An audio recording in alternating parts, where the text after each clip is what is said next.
Okay guys, तो ionic equilibrium topic lecture number 3 आणि आपण आजच्या लेक्चरमध्ये ज्या महत्त्वाच्या गोष्टी बघणार आहोत that is the graph which represent equilibrium. ठीक आहे, इक्विलिब्रियमच्या रिलेटेड काही क्वेश्चन हे ग्राफ मधून सुद्धा येऊ शकतात in to the entrance examination.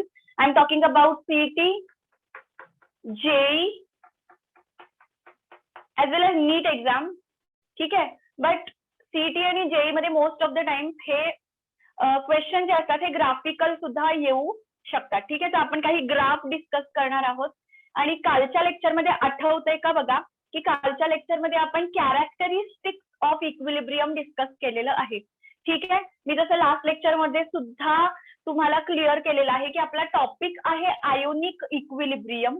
ठीक आहे, बट बेसिकली इक्विलिब्रियम म्हणजे काय, किती टाईपचे इक्विलिब्रियम असतात आणि त्याच्यामध्ये हळूहळू आपण फिजिकल मधून केमिकल बघितलं, केमिकल इक्विलिब्रियमचे काही एक्झाम्पल्स बघितले आणि त्यानंतर आपण सांगितलेलं आहे की आयनिक इक्विलिब्रियम हळूहळू आपण डिस्कस करणार आहोत इन अपकमिंग लेक्चर. आलं लक्षात? जो काही आतापर्यंतचा पार्ट आपण डिस्कस करतोय that is regarding chemical equilibrium. Clear आहे सगळ्यांना गाईज? तर त्याच्यामध्ये आज आपण काही ग्राफ बघणार आहोत की which represent the equilibrium state of any reaction.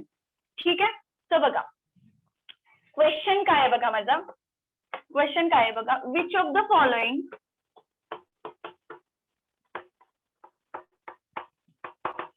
graph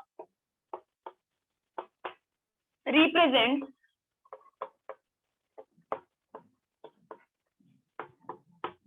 correctly the equilibrium stage, equilibrium state of reaction. ठीक आहे, पहिला ऑप्शन बघा, ग्राफ आपण ड्रॉ करणार आहोत रेट ऑफ रिॲक्शन वर्सेस टाइमचा. ठीक आहे, ग्राफ दिलेले आहेत rate of reaction versus time, ABCD option मध्ये. ठीक आहे, तर पहिला ग्राफ कसा आहे बघा, फॉरवर्ड रिॲक्शन आणि रिव्हर्स रिॲक्शन, त्याला आपण बॅकवर्ड रिॲक्शनचा ग्राफ हा वाला आणि हा रिव्हर्सचा ग्राफ आहे. ठीक आहे, ऑप्शन बी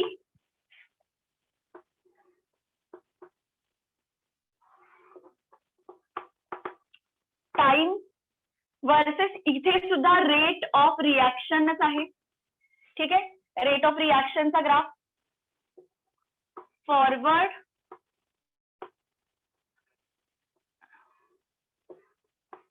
रिव्हर्स किंवा बॅकवर्ड म्हणू आपण, रिव्हर्स रिॲक्शन किंवा बॅकवर्ड रिॲक्शन. थर्ड ग्राफ बघा guys, third graph is like दिस,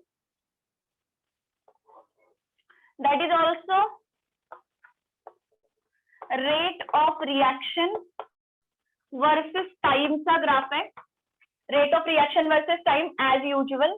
ठीक आहे, आणि इथं ग्राफ कसा आहे बघा, फॉरवर्डचा रेट डिक्रीज होत हा असा झालेला आहे फॉरवर्ड रिॲक्शनचा रेट, आणि बॅकवर्डचा रेट इन्क्रीज होत होत होत हा असा कॉन्स्टंट राहिलेला आहे. This is the curve for backward reaction. ठीक आहे, कारण सगळ्यांना माहिती आहे इक्विलिब्रियमला both the reactions are taking place simultaneously. ठीक आहे, and with the equal rate असं आपण एक वाक्य बोललो होतो. तर यातला कुठला ग्राफ ते रिप्रेझेंट करतो correctly and whether other graph are correct or not that I want to ask you. ठीक आहे, तर इथे बघा नेक्स्ट जो आहे टाइम वर्सेस इथेही आहे रेट ऑफ रिॲक्शन आणि ग्राफ असा काहीतरी दाखवलेला आहे.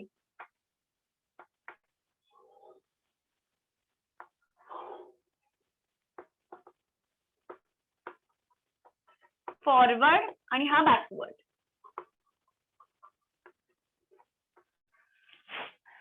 ओके, A, B, C आणि D पैकी कोणता option according to you correctly represent the equilibrium state of any reaction? Yes, can you tell me from the past lecture ज्याच्यामध्ये आपण इक्विलिब्रियमचे काही कॅरेक्टरिस्टिक डिस्कस केले होते, तर ते आठवण्याचा प्रयत्न करा आणि त्यावरून विचार करून ह्या क्वेश्चनचा आन्सर द्यायचा प्रयत्न करायचा आहे. ठीक आहे. सो फॉरवर्ड रिॲक्शनचा रेट, आता कुठलीही एखादी रिॲक्शन जर आपण कन्सिडर केली, ठीक आहे, समजा आपण ही रिॲक्शन कन्सिडर करू, कोणतीही एखादी रिव्हर्सिबल रिॲक्शन आठवतंय का बघा, की अमोनियाच्या फॉर्मेशनची रिॲक्शन. सगळ्यांना माहिती आहे की नायट्रोजन आणि हायड्रोजनचं अमोनियामध्ये कन्व्हर्जन होणं ही फॉरवर्ड रिॲक्शन आहे. अमोनियाचं बॅक कन्व्हर्जन होणं ही बॅकवर्ड रिॲक्शन आहे. बरोबर आहे. फॉरवर्डचा रेट आणि बॅकवर्डचा रेट इक्विलिब्रियम टाइमला काय झालेला असतो असं आपण सांगितलं. At the time of equilibrium the rate of forward reaction and backward become equal. ठीक आहे. तर यापैकी कुठला ग्राफ ते करेक्टली रिप्रेझेंट करतो, tell me. Yes, Ayush correct आहे. Omkar correct. Very good Simran. हा, rest of the people. Sakshi correct आहे. क्या बात आहे. अजून आर्या करेक्ट आहे. आदित्य करेक्ट आहे. बरेच जण करेक्ट आन्सर देत आहेत. तर याचं करेक्ट आन्सर जे आहे that is the first graph. ठीक आहे. याचं करेक्ट आन्सर काय आहे. First graph correctly shows the equilibrium state. इथं बघा, फॉरवर्ड रिॲक्शनचा रेट सुरुवातीला हाय असतो. फॉरवर्ड रिॲक्शन सुरुवातीला होते, कारण बॅकवर्ड तर कधी चालू होणार, ज्या वेळेला प्रॉडक्टचं फॉर्मेशन होणार, राईट. म्हणजे सुरुवातीला सगळ्यात जास्त रेट कोणाचा असतो, फॉरवर्ड रिॲक्शनचा असतो. बरोबर आहे. पण हळूहळू तो जो रेट असतो तो काय व्हायला स्टार्ट होतो, डिक्रीज व्हायला स्टार्ट होतो. आणि जसा जसा अमोनिया बनत जातो तसा तसा रिव्हर्स रिॲक्शन स्टार्ट होते. आणि रिव्हर्स रिॲक्शनचा रेट जो आहे तो हळूहळू काय व्हायला लागतो, रिव्हर्स म्हणजे बॅकवर्ड रिॲक्शनचा रेट वाढायला स्टार्ट होतो. आणि आफ्टर सम टाइम तुम्हाला असं ऑब्झर्व होतं की जेवढ्या स्पीडनं फॉरवर्ड रिॲक्शन होत आहे तेवढ्याच स्पीडनं रिव्हर्स किंवा बॅकवर्ड रिॲक्शन होत आहे. आठवतंय गाईज. मग याच्यामध्ये आपल्याला दिसतं बघा, फॉरवर्ड रिॲक्शनचा रेट हाय आहे पण हळूहळू डिक्रीज झाला आणि एका पर्टिक्युलर इथं टाइम आहे, एका पर्टिक्युलर टाइमला तो काय झाला, कॉन्स्टंट राहिलेला आहे. इकडे बघा, बॅकवर्डचा रेट हळूहळू वाढत गेला आणि एका पर्टिक्युलर टाइमला काय झाला, तो कॉन्स्टंट राहिला.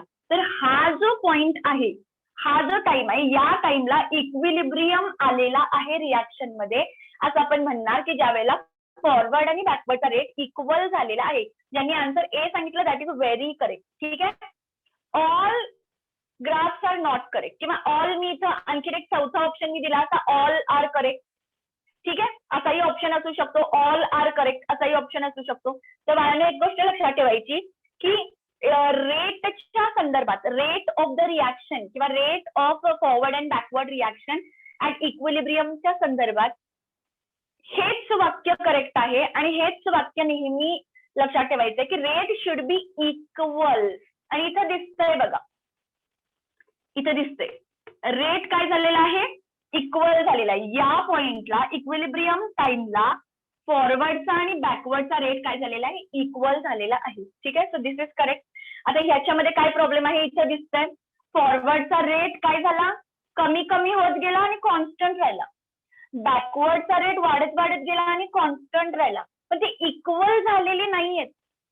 येतं लक्षात, इक्वल झालेले नाहीयेत. म्हणजे याचा अर्थ काही इक्विलिब्रियम अजून आलेला नाहीच आहे. समजतंय. आर यू गेटिंग दिस.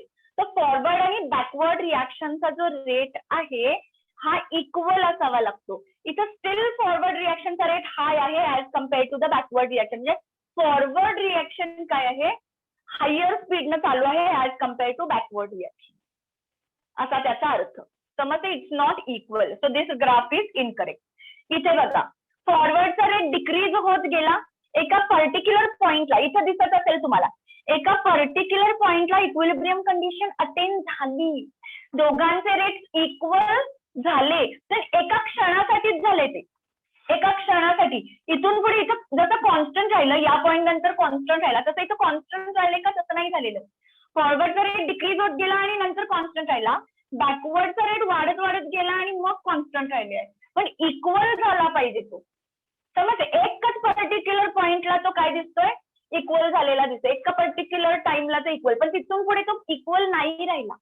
म्हणजे इथे इक्विलिब्रियम कंडिशन एका सेकंदासाठी आली असं आपण म्हणू शकतो. एका पर्टिक्युलर इन्स्टंटसाठी आली आणि त्यानंतर परत इक्विलिब्रियम डिस्टर्ब झाला आणि बॅकवर्डचा रेट वाढत गेला रिव्हर्स रिॲक्शनचा आणि फॉरवर्डचा रेट कमी होत गेला.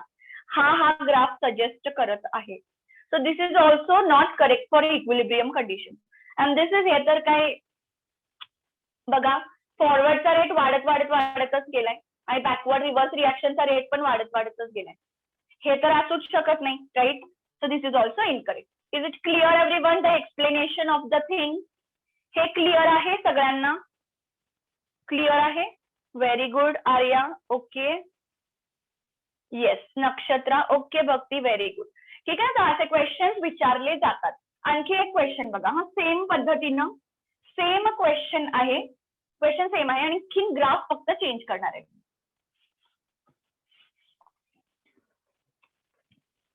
ठीक आहे गाईज, तर पहिला ग्राफ बघा.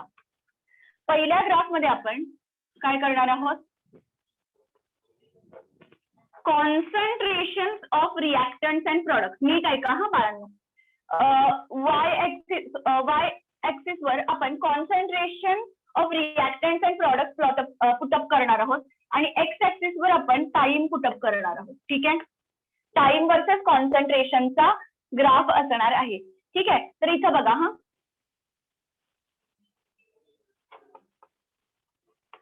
रिॲक्टंटचं कॉन्सन्ट्रेशन आहे, कॉन्सन्ट्रेशनचा हा कर्व आहे आणि प्रॉडक्टच्या कॉन्सन्ट्रेशनचा हा कर्व आहे. नेक्स्ट बी.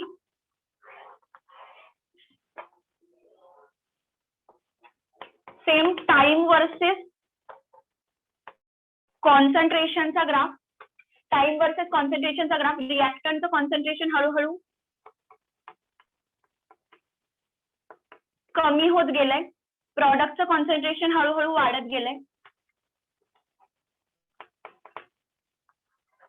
प्रॉडक्टचं कॉन्सन्ट्रेशन हळूहळू वाढत गेलं आणि काय झालेलं आहे? कॉन्स्टंट पण आहे आणि इक्वल झालेलं आहे. कॉन्स्टंट राहिलंय, इक्वल झालेलं आहे. C. Next graph is going to be like this. Here also concentration versus time चा ग्राफ आहे.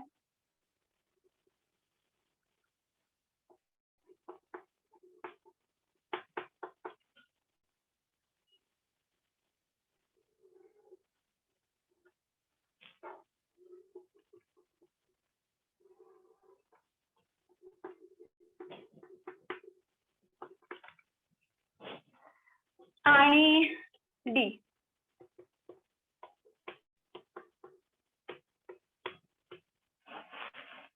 Yes. Tell me.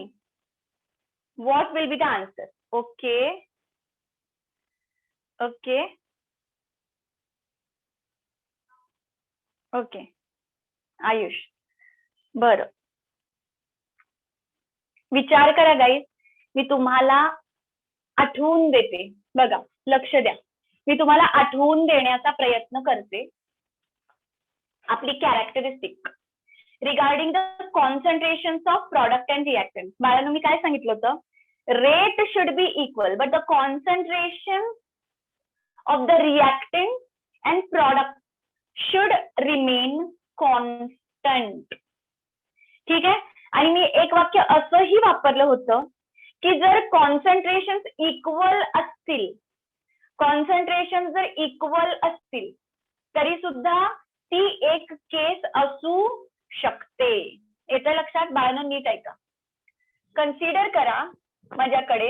आता मी इथं हा जो क्वेश्चन आहे तो फक्त रब करते बघा आणि इथे मी तुम्हाला समजावून सांगण्याचा प्रयत्न करते and then you should give me the answer correctly. ठीक आहे, तर बघा समजा माझ्याकडे हीच रिॲक्शन आहे.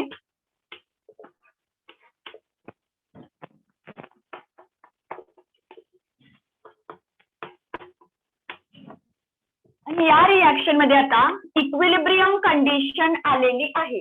कन्सिडर करा, इक्विलिब्रियम कंडिशनला गाईज रिॲक्टंट सुद्धा प्रेझेंट असणार, प्रॉडक्ट सुद्धा प्रेझेंट असणार, राईट? इक्विलिब्रियमला कंटेनर मध्ये ज्याच्यामध्ये रिॲक्शन चालू आहे त्याच्यामध्ये रिॲक्टंट सुद्धा काही प्रमाणात असणार, प्रॉडक्ट सुद्धा काही प्रमाणात असणार. राईट, हे तर सगळ्यांना आठवते. Both are going to be there into to द कंटेनर. याचं काहीतरी कॉन्सन्ट्रेशन तिथं असणार, म्हणजे यांचं काहीतरी पर्टिक्युलर अमाऊंट तिथं प्रेझेंट असणार आणि प्रॉडक्टचं सुद्धा काहीतरी पर्टिक्युलर अमाऊंट तिथं प्रेझेंट असणार. Right everyone. फक्त कसं झालेलं असतं की काही अमाऊंट ऑफ अमोनिया जो आहे तो बॅक कन्वर्ट होऊन याच्यामध्ये कन्वर्ट होत असतो आणि काही amount of nitrogen and hydrogen अमोनियामध्ये कन्वर्ट होत असतात. म्हणजे जितके मॉलिक्युल्स याचे रिॲक्ट होऊन अमोनिया बनवत असतात तितकेच परत रिजनरेट होत असतात. राईट, फॉरवर्ड आणि बॅकवर्ड. पण मी एक गोष्ट काय बोलले होते, कन्सिडर करा at the time of equilibrium माझ्या नायट्रोजनचं अमाऊंट 1 मोल शिल्लक आहे, माझ्या हायड्रोजनचं अमाऊंट 2 मोल राहिलेलं आहे. जे काही पण मला दिलं होतं रिॲक्शन लावण्यासाठी त्याच्यातलं 2 मोल इक्विलिब्रियमला आहे आणि याच्यापैकी 3 मोल आहे. कन्सिडर करा अमोनिया इक्विलिब्रियम टाइमला कॉन्सन्ट्रेशन अमोनियाचं 3 मोल आहे. तर बाळांनो, मी काय सांगत होते की at the time of equilibrium what ever the concentration, whatever it may be, the concentrations of reactants and products are going to be present at the time of equilibrium. It will remain constant. म्हणजे हे 1 मोलचं 1 मोलच राहतं, हे 2 मोलचं 2 मोलच राहतं, हे 3 मोलचं 3 मोलच राहतं. येतं लक्षात? इथपर्यंत अर्थ कळतोय? ठीक आहे. असं काही नाहीये की हे कमी असलं पाहिजे आणि हे जास्त असलं पाहिजे, असं काही नाहीये. इक्विलिब्रियम टाइम आलेला असताना रिॲक्टंटचं कॉन्सन्ट्रेशन जे आहे, रिॲक्टंटचं कॉन्सन्ट्रेशन हे कमीच असलं पाहिजे किंवा प्रॉडक्टचं कॉन्सन्ट्रेशनच जास्त असलं पाहिजे असं काही नाहीये. काहीही असू दे ती value, what ever may be the value, it should remain constant. मग हा जो ग्राफ आहे पहिला ग्राफ, त्याच्यामध्ये आपल्याला काय दिसतंय की पहिल्या ग्राफमध्ये रिॲक्टंटचं कॉन्सन्ट्रेशन जे आहे हे कमी कमी होत गेलं आणि एका पर्टिक्युलर टाइम नंतर ते कॉन्स्टंट राहिलं. ठीक आहे, एका पर्टिक्युलर टाइम नंतर ते कॉन्स्टंट राहिलं. ठीक आहे, आणि इथं सुद्धा प्रॉडक्टचं कॉन्सन्ट्रेशन वाढत वाढत गेलं आणि एका पर्टिक्युलर टाइम नंतर कॉन्स्टंट राहिलं. पण या पर्टिक्युलर टाइमला इक्विलिब्रियम आलेला आहे म्हणू शकतो आपण. पण इक्विलिब्रियम टाइमला रिॲक्टंटचं जे काही कॉन्सन्ट्रेशन आहे हे काय आहे, स्टील जास्त आहे प्रॉडक्ट पेक्षा. म्हणजे इथं 3 मोल 4 मोल आहे आणि इथं 2 मोल आहे, पण ते 3, 4 आणि 2 ऍज इट इज कॉन्स्टंट राहणार. असं काही कंपल्शन असत नाही की रिॲक्टंटचं कमीच असलं पाहिजे इक्विलिब्रियमला प्रॉडक्ट पेक्षा, असं काही असत नाही. अंडरस्टूड? म्हणजे हे जर 4 मोल असेल, कन्सिडर करा at the time of equilibrium शिल्लक राहिलंय 4 मोल, हे 3 मोल शिल्लक राहिले आणि हे 2 मोल आहे. तर कंडिशन ही आहे की the concentration should remain constant. Understood? कळतंय? जे काही पण असेल, असं पण असू शकतं हा 1 मोल शिल्लक राहिलाय, नीट ऐका, हा 1 मोल शिल्लक राहिलाय, हा 1 मोल शिल्लक राहिलाय आणि हा 1 मोल शिल्लक राहिलाय. असू शकतं, काही प्रॉब्लेम नाहीये. कंडिशनवरनं ह्याच्यावरनं मला काय कळतं की 1 मोल मध्ये काही चेंज होत नाहीये. याचा अर्थ माझ्या रिॲक्टंट आणि प्रॉडक्टचं कॉन्सन्ट्रेशन इक्विलिब्रियमला 1 मोल आहे आणि ते कॉन्स्टंट राहिलंय. याचा अर्थ फॉरवर्ड आणि बॅकवर्डचा रेट सेम झालेला आहे. समजतंय? कळतंय? कॉन्सन्ट्रेशन इक्वल असतील तर that is just a coincidence into that दॅट रिॲक्शन. की इक्विलिब्रियम पर्टिक्युलर टाइमला आल्यानंतर कॉन्सन्ट्रेशन काय राहतात, इक्वल होतात. हा एक कोइन्सिडन्स असू शकतो. पण whatever the concentrations are there that should remain constant is the criteria. आलं लक्षात? प्रॉडक्टचं जास्त असलं पाहिजे, रिॲक्टंटचं कमी असलं पाहिजे असं काही नाहीये. येतं लक्षात? हे जास्त असू शकतं, हे इक्विलिब्रियमला कमी असू शकतं, हे कमी असू शकतं, हे इक्विलिब्रियमला जास्त असू शकतं. तिघांचंही कॉन्सन्ट्रेशन किंवा 2 जर असतील, रिॲक्टंट आणि प्रॉडक्ट मिळून दोघे असतील तर त्यांचं कॉन्सन्ट्रेशन इक्वलही असू शकतं. समजतंय? आता या सगळ्या काय म्हणू शकतो डिस्कशन वरनं आपल्याला आता याचं आन्सर काय असेल हे प्रेडिक्ट करायचं आहे. बोला बोला, what should be the answer? What should be the answer? क्या बात है आदित्य, व्हेरी गुड प्रतीक्षा. बाकीचे लोक त्यांच्या लक्षात आलेला आहे का? व्हेरी गुड वैष्णवी, क्या बात है श्रवण. नक्षत्रा अजून जरा विचार करा. बघा, नक्षत्रा सी जो आहे त्याच्यामध्ये दिसलं तुला की प्रॉडक्टचं कॉन्सन्ट्रेशन वाढत गेलं आणि कॉन्स्टंट राहिलं, रिॲक्टंटचं कॉन्सन्ट्रेशन कमी झालं आणि एका पर्टिक्युलर टाइम नंतर कॉन्स्टंट झालं, म्हणजे इथं इक्विलिब्रियम आला, मान्य आहे. पण इथं पण तेच दिसतंय, फक्त इथं प्रॉब्लेम काय आहे की रिॲक्टंटचं कॉन्सन्ट्रेशन अजून जास्त आहे at the time of equilibrium as compared to product. तरी सुद्धा इक्विलिब्रियम कंडिशन अटेन झालेली आहे त्या पर्टिक्युलर रिॲक्शन मध्ये, असं आपण म्हणू शकतो ग्राफ असा दिसत असला तरी. आणि इथे सुद्धा रिॲक्टंटचं कॉन्सन्ट्रेशन कमी होत गेलं, कॉन्स्टंट राहिलं आणि तितकंच कॉन्सन्ट्रेशन प्रॉडक्टचं झाल्यानंतर ते सुद्धा कॉन्स्टंट राहिलं. म्हणजे काय, म्हणजे रिॲक्टंट आणि प्रॉडक्टचं कॉन्सन्ट्रेशन इक्वल झालेलं आहे आणि ते कॉन्स्टंट राहिलेलं आहे, म्हणजे इथे इक्विलिब्रियम एस्टॅब्लिश झालेलं आहे. तिन्ही ग्राफ मध्ये आपण इक्विलिब्रियम कंडिशन आलेली आहे असं म्हणू शकतो. Clear? So what should be the answer? All of these. Very good Omkar. Clear आहे सगळ्यांना? All of these. D option is correct. सगळ्यांच्या ग्राफ लक्षात आले का? सगळ्यांच्या ग्राफ लक्षात आलेले आहेत का? Very good everyone. Okay, so now we are going to discuss the further part in equilibrium. We are going to discuss a very important thing, that is equilibrium constant. ठीक आहे, तर आता आपण डिस्कशन करणार आहोत इक्विलिब्रियम कॉन्स्टंट म्हणजे काय. Equilibrium कॉन्स्टंटला के या लेटरनी डिनोट केलं जातं. इक्विलिब्रियम कॉन्स्टंट आहे, most of the time K use केले जातात रिॲक्शन्स मध्ये. कॉन्स्टंट किंवा वेगवेगळ्या ठिकाणी गॅशियस स्टेट मध्ये वगैरे बघितलं असेल तुम्ही, केचं रिप्रेझेंट केलं जातं, कॉन्स्टंट साठी सिम्बॉल वापरलं जातं. पण इथे के सी, के पी असे वेगवेगळे आपण काय करणार आहोत, के सी किंवा के पी असे वेगवेगळे सिम्बॉल्स वापरणार आहोत इक्विलिब्रियम कॉन्स्टंट रिप्रेझेंट करण्यासाठी. ठीक आहे, मग इक्विलिब्रियम कॉन्स्टंट नेमकं काय असतो, तर इक्विलिब्रियम कॉन्स्टंट हा काय असतो बघा. हा, समजा एखादी हायपोथेटिकल रिॲक्शन घेऊया आपण. A moles of A reacts with B moles of B and it gives C moles of C. अशी एक रिॲक्शन आहे. ठीक आहे, आणि ही रिॲक्शन रिव्हर्सिबल रिॲक्शन आहे आणि एका पर्टिक्युलर टेम्परेचरला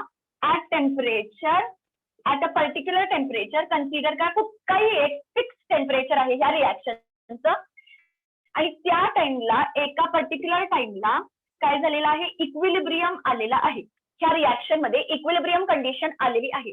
त्यावेळेचे बाळांनो नीट ऐका, त्यावेळेचं एचं पण काहीतरी कॉन्सन्ट्रेशन असणार, एचं स्वतःचं काहीतरी कॉन्सन्ट्रेशन असणार, ते मी स्क्वेअर ब्रॅकेटनं दाखवणार आहे. मोल्स पर लिटर मध्ये आहे, कन्सिडर करा. एचं काहीतरी कॉन्सन्ट्रेशन अमाऊंट असणार, मोल्स पर लिटर मध्ये मला त्याची व्हॅल्यू माहिती असणार. ठीक आहे, बीचं स्वतःचं काहीतरी कॉन्सन्ट्रेशन असणार ऍट इक्विलिब्रियम, तो काहीतरी थोडाफार शिल्लक असणार आणि सीचं पण स्वतःचं काहीतरी कॉन्सन्ट्रेशन असणार आहे. येतं लक्षात? ऍट इक्विलिब्रियम एचं काहीतरी कॉन्सन्ट्रेशन असणार, बीचं काहीतरी कॉन्सन्ट्रेशन असणार आणि सीचं काहीतरी कॉन्सन्ट्रेशन असणार आहे. तर बाळांनो, मला जर कोणी सांगितलं की इक्विलिब्रियम कंडिशन या रिॲक्शन मध्ये आलेली आहे आणि याचा इक्विलिब्रियम कॉन्स्टंट जो आहे, ह्याला के इक्यू असंही म्हटलं जातं बरं का. के आणि इक्यू, इक्यूचा अर्थ काय, equilibrium constant. Equilibrium constant can be represented like this KC as well as it can be represented like this KP, असंही आपण रिप्रेझेंट करू शकतो. येते लक्षात? तर केसी ही टर्म कधी वापरायची इक्विलिब्रियम कॉन्स्टंट साठी आणि केपी ही टर्म कधी वापरायची हे मी तुम्हाला समजावून सांगणार आहे. ठीक आहे, तर बघा, हा मला कोणी इक्विलिब्रियम कॉन्स्टंट या रिॲक्शन साठी कॅल्क्युलेट करा म्हटलं तर मी कसं करणार माहितीये, मी पहिल्यांदा समजावून सांगते की कसं केलं जातं आणि मग नंतर आपण बघूयात की आता जे मी एक्सप्रेशन लिहिलं इक्विलिब्रियम कॉन्स्टंटचं ते कसं आलं. आलं लक्षात? तर बाळांनो बघा, एखाद्या रिव्हर्सिबल रिॲक्शन मध्ये ज्या वेळेला इक्विलिब्रियम कंडिशन येते, इक्विलिब्रियम स्टेट अचीव्ह होते, त्यावेळेचे कॉन्सन्ट्रेशन घेऊन आपल्याला इक्विलिब्रियम कॉन्स्टंट काय करावा लागतो, लिहावा लागतो. कसा लिहिला जातो, तर concentration of product. Equilibrium constant लिहिण्याचा रेग्युलर मतलब एक जनरल तरीका काय आहे की it is the ratio of two things. It is the ratio of two things. Which are those two things? Concentrations of product which are given, concentrations of product which are given at the time of equilibrium and concentrations of reactant. आणि त्यांच्या स्टॉइचियोमेट्रिक coefficient जे दिलेले असतील ते त्या कॉन्सन्ट्रेशनच्या power मध्ये जाणार. आलं लक्षात? मग ही तर एक जनरल टर्म आहे. म्हणजे मी इथं काय लिहिलेले नाहीये, इथं हवं तर एम लिहिते आणि इथं हवं तर एन लिहिते. तर हे एमचा अर्थ काय, प्रॉडक्टचे काय असणार, स्टॉइचियोमेट्रिक कोएफिशियंट ते पॉवर मध्ये जाणार आणि रिएक्टंटचे स्टॉइचियोमेट्रिक कोएफिशियंट त्याच्या पॉवर मध्ये जाणार.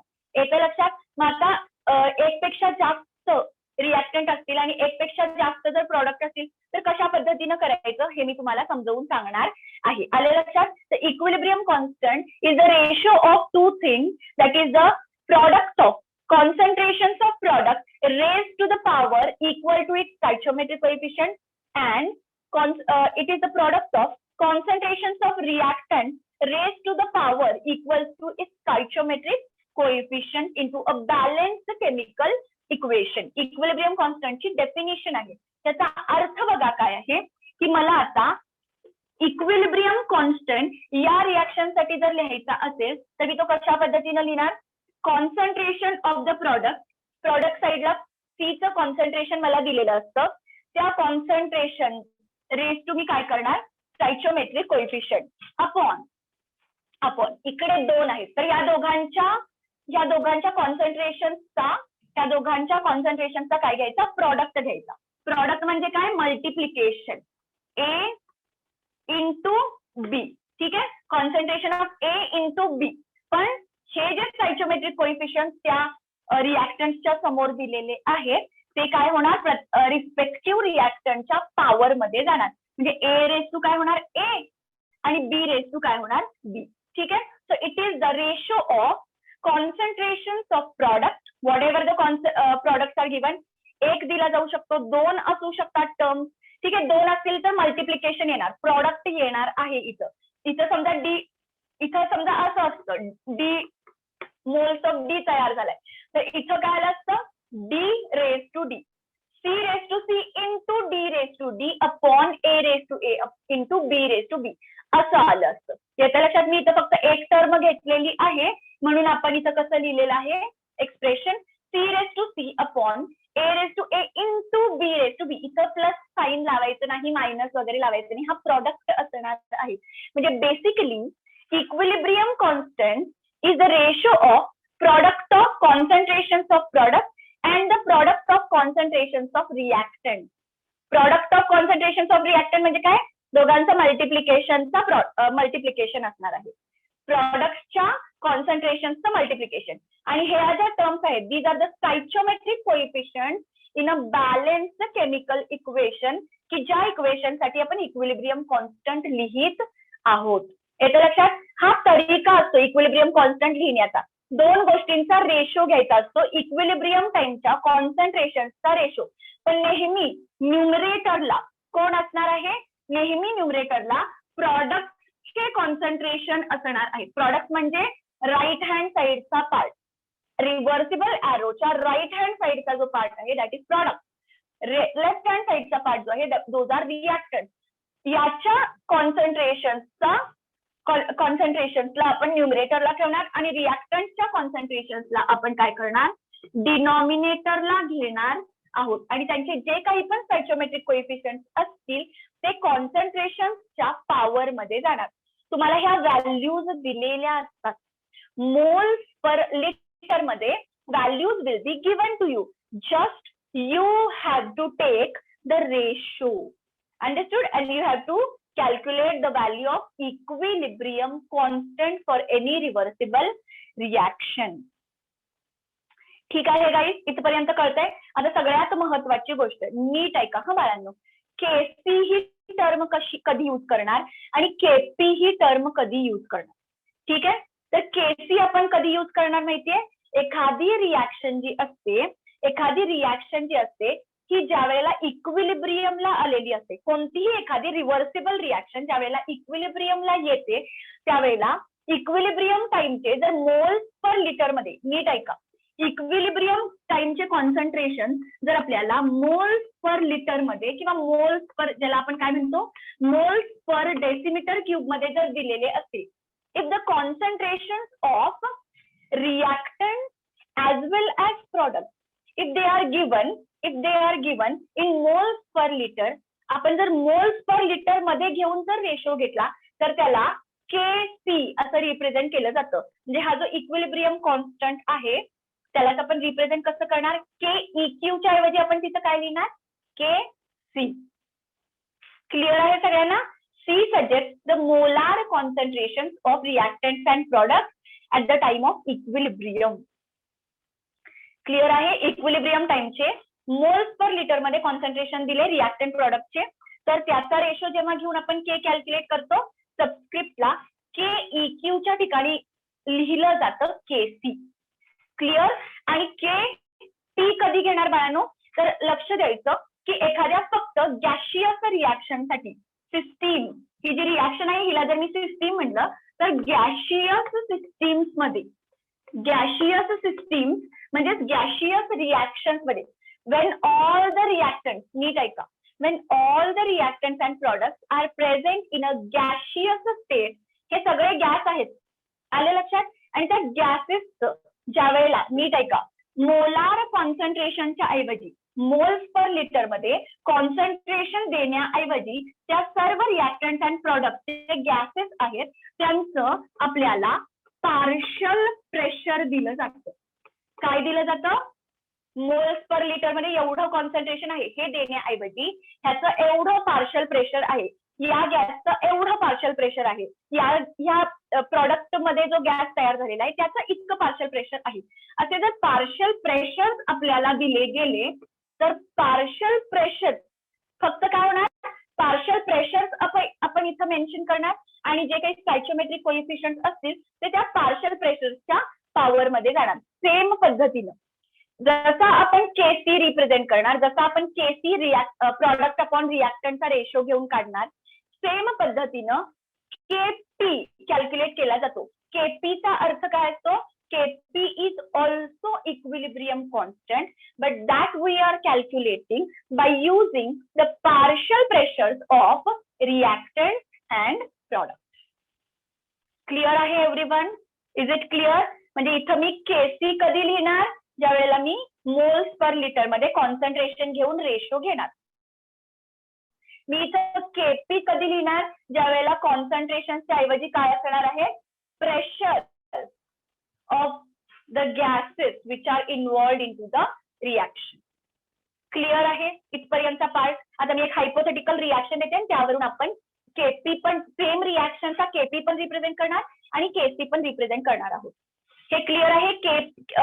इक्विलिब्रियम कॉन्स्टंटचं एक्सप्रेशन कसं लिहिलं जातं, concentration of product upon concentration of reactant. दोन किंवा दोनपेक्षा जास्त असतील तर त्यांच्या कॉन्सन्ट्रेशनचा प्रोडक्ट अपॉन डिनॉमिनेटरला पण रिएक्टंटच्या कॉन्सन्ट्रेशनचा प्रोडक्ट असतो आणि त्यांच्या पॉवर मध्ये काय असतात, त्यांचे स्टॅचिओमेट्रिक कोएफिशियंट असतात जे आपल्याला त्या रिएक्शनच्या बॅलन्स्ड केमिकल इक्वेशन वरून मिळत असतात. हे क्लिअर आहे इथपर्यंतचा पार्ट? बोला पटकन guys. Clear? Very good everyone. Just I am going to write one hypothetical equation. Okay, just I'm going to write one hypothetical equation and we are going to write the KC and KP for the reaction. ठीक आहे? समजा अशी reaction आहे, A moles of A, B moles of B, ठीक आहे, gives C moles of C and D moles of D. ठीक आहे? आता मी एक्स्ट्रा एक वाढवलेला आहे, हा गॅस आहे, हे पण गॅस आहे, हा पण गॅस आहे आणि हा पण गॅस आहे. बाळांनो इथंच एक टर्म मी तुम्हाला समजावून सांगते की ज्या वेळेला ऑल दी रिएक्टंट, नीट ऐका, ज्या वेळेला all the reactants and product involved into the reaction are present in the same phase, are present into the same state, that time this equilibrium will be called homogeneous equilibrium. काय म्हटलं जातं? Homogeneous equilibrium आहे. ह्या reaction मध्ये homogeneous equilibrium तयार झालेला आहे किंवा this reaction is a homogeneous equilibrium असं म्हटलं जातं. तर याचा अर्थ काय? All the reactants and products are present in the same phase. म्हणजे गॅस असू दे किंवा इथं समजा ॲक्वस आहे, हे सुद्धा ॲक्वस मध्ये आहे, हे सुद्धा ॲक्वस मध्ये आणि this is also in aqueous condition. So all the reactants and product should be in the same physical state. ठीक आहे? आणि मग तुम्ही म्हणाल मग हेटेरो कधी म्हणायचं, तर होमो म्हटलं याचा अर्थ हेटेरो पण असणार, तर बरोबर आहे, हेटेरो पण असू शकतो. कसं, एखादा रिॲक्टंट किंवा प्रॉडक्ट, एखादा रिॲक्टंट किंवा प्रॉडक्ट एक्सक्यूज मी, त्याची जर फिजिकल स्टेट ही डिफरंट असेल, इतरांच्या पेक्षा डिफरंट असेल, इफ एनी वन, एक असू शकतो किंवा एक पेक्षा जास्त, नीट ऐका गाईज, एकही असू शकतो किंवा एक पेक्षा जास्तची स्टेट काय असू शकते, डिफरंट असू शकते. समजा हा गॅशियस आहे, हा सॉलिड आहे, हे लिक्विड आहे, हा गॅस आहे, ठीक आहे. तर अशा वेळेला हे जी काही रिॲक्शन आहे, ही जी काही आहे, ही इक्विलिब्रियम स्टेट अटेन करू शकते. असं काही नाही की फक्त गॅसेस मध्येच होतं, असं काही नाहीये. तर रिॲक्टंट आणि प्रॉडक्ट जे आहेत हे वेगवेगळ्या फिजिकल स्टेट्स मध्ये असू शकतात आणि अशा रिॲक्शन मध्ये सुद्धा इक्विलिब्रियम अटेन होऊ शकतो. आलं लक्षात? तर एकाचा जरी फिजिकल स्टेट डिफरंट असेल तर that will be an example of heterogeneous equilibrium. I hope you are getting this. ठीक आहे. तर सध्या आपण काय लिहिलं होतं आठवते का बघा, की these are in the gaseous state. So this is an example of homogeneous equilibrium. आणि अशा वेळेला आता मला जर केसी रिप्रेझेंट करा म्हटलं, केसी कसा कॅल्क्युलेट करणार या रिॲक्शन साठी, तर आपल्याला काय द्यावं लागतं, molar concentration of A and B, C and D in moles per litre they should give us, right. So how we are going to write KC, काही प्रॉब्लेम नाही, प्रोडक्ट्स अपॉन रिॲक्टंट करायचंय. So concentration of C raised to C into concentration of D raised to D upon concentration of A raised to A into concentration of B raised to B, like this. आणि जर मला same reaction gaseous state मध्येच आहे, पण यांचे हे आहे तुमचं मोल पर लिटर मध्ये कॉन्सन्ट्रेशन घेऊन कॅल्क्युलेट केलेला इक्विलिब्रियम कॉन्स्टंट, आणि हे तुमचे पार्शल प्रेशर ऍटमॉस्फिअर मध्ये दिले, गॅसेसचे इक्विलिब्रियमचे पार्शल प्रेशर एवढे एवढे आहेत, हे जर दिलं तर कसं कॅल्क्युलेट करणार, partial pressure of C raise to C into, फक्त मोलार कॉन्सन्ट्रेशनच्या ऐवजी काय घ्यायचे, त्यांचे partial pressure of D raise to D upon partial pressure of A raise to A into partial pressure of B raise to B. As simple as that. हे clear आहे सर्वांना? बोला पटकन, is it clear up to this? Is it clear guys? Very good everyone, very good. Just I am going to take one example, एक actual reaction घेऊयात आणि त्याच्यामध्ये मला केसी आणि केपी सांगायचं, ठीक आहे. आपली आवडती नेहमीची हेबर्स प्रोसेस आपण घेऊयात. N2 plus thrice H2 gives twice NH3. ठीक है, this is in gaseous state, this is in gas and this is in gas. ठीक आहे, सगळे गॅसेस आहेत. होमोजिनियस इक्विलिब्रियमचं एक्झाम्पल आहे. ह्याच्यामध्ये तुम्हाला मोल्स पर लिटर मध्ये कॉन्सन्ट्रेशन पण दिले, इक्विलिब्रियम टाइमचे बरं का बाळांनो, कधीही उठला आणि कॉन्सन्ट्रेशन घेतले आणि रेशो घेतला नाही. इक्विलिब्रियम आल्यानंतर इक्विलिब्रियमला ह्यांचे कॉन्सन्ट्रेशन किती आहेत ते दिलं असेल दोन्ही पॅटर्न मध्ये, मतलब मोल्स पर लिटर मध्ये as well as in partial pressure दोन्ही. तर मी काय कॅल्क्युलेट करू शकते, केसी ऍज वेल एज केपी. कसं, केसी विल बी इक्वल टू होणार अमोनियाचं कॉन्सन्ट्रेशन रेज टू 2 पॉवर मध्ये जाणार upon concentration of N2 into, आता इथं काय नाहीये ह्याच्या समोर स्टॅच्योमेट्रिक कोएफिशियंट रेज टू 1 असतात, पण लिहायची आवश्यकता नाहीये. ठीक आहे, इथं concentration of H2 raise to 3 होणार. I hope it is clear. ठीक आहे, बॅलन्स्ड केमिकल इक्वेशन असावं आणि त्या बॅलन्स्ड केमिकल इक्वेशन्स मधल्या जे काही स्टॅच्योमेट्रिक कोएफिशियंट असतात ते पॉवर मध्ये जातात त्या टर्मच्या. क्लिअर. आणि याचा केपी कसा रिप्रेझेंट करणार गाई, सेम रिॲक्शन साठी केपी कसा कॅल्क्युलेट करणार, पहिल्यांदा एक्सप्रेशन लिहावं लागतं आणि मग व्हॅल्यू पुटअप करून कॅल्क्युलेशन करतात. ठीक आहे, so partial pressure of ammonia raise to 2 होणार upon partial pressure of N2 gas raise to 1 लिहू शकता, नाही लिहिलं तरी काही हरकत नाहीये. इथं येणार partial pressure of hydrogen gas raise to 3. I hope it is clear. बोला, क्लिअर आहे सगळ्यांना? क्लिअर आहे? क्लिअर आहे? Very good, very good Joya, very good Pratiksha. Very good Bhakti. तर बाळांनो लक्ष द्या की तुम्हाला जर व्हॅल्यूज दिल्या की व्हॅल्यूज पुटअप करून कॅल्क्युलेशन करण्यामध्ये काहीही प्रॉब्लेम येणार नाहीये. आलं लक्षात? पार्शल प्रेशर दिले, व्हॅल्यू पुटअप करायच्या, केसीची व्हॅल्यू, केपीची व्हॅल्यू, दोन्ही व्हॅल्यू तुम्ही कॅल्क्युलेट करू शकता सेम रिॲक्शन साठी. आता या केसी किंवा केपी कॅल्क्युलेट करण्याचा फायदा काय असतो? मतलब इक्विलिब्रियम कॉन्स्टंट कॅल्क्युलेट केला रिॲक्शन साठी, पण त्याचा उपयोग काय असतो, त्याचा वापर कुठे केला जातो आणि नेमकं त्याची गरज काय असते हे आपण डिस्कस करणार आहोत इन द अपकमिंग लेक्चर. आले लक्षात? गाईज मी पुन्हा एकदा क्लिअर करते तुम्हाला. ऍक्च्युअल आपला टॉपिक आहे ionic equilibrium, but before turning towards ionic equilibrium आपल्याला केमिकल इक्विलिब्रियम मधल्या काही गोष्टी माहिती असणं खूप गरजेचं आहे आणि म्हणून हा पार्ट आपण डिस्कस करत आहोत. Clear everyone? So I hope इथपर्यंतचा पार्ट तुम्हाला लक्षात आलाय की इक्विलिब्रियम कॉन्स्टंट कसा कॅल्क्युलेट केला जातो, ती टर्म अशा पद्धतीनं प्रॉडक्ट अपॉन रिएक्टंट असं का आलेलं आहे हे आपण उद्याच्या लेक्चरमध्ये डिस्कस करणार आहोत. तिथे आपण चेक करणार आहोत law of mass action for any reaction काय आहे. Clear everyone? आय होप इथपर्यंत पार्ट क्लिअर आहे. Thank you very much.